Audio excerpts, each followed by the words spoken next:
কারিগর যত ভালো হয় জিনিসকে তত সুন্দর ফুটায় তুলতে পারে, আর কারিগর যদি আনারই হয় তো ভালো জিনিসকেও বিনষ্ট করে দেয়। আমরা আসলে কারিগর হতে পারি না, ফুটায় তুলতে পারি না ইসলামকে।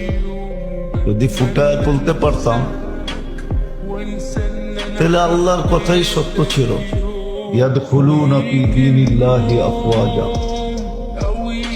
আজকে সারা দুনিয়া ইসলাম বিদ্বেষী,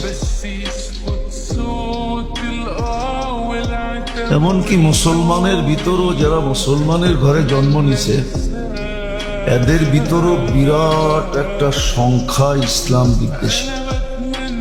তারা ইসলামকে লাইক করে না, শুধু মুখে মুখে বলে ইসলাম, আসলে মনের থেকে ইসলামকে লাইক পছন্দ করে না।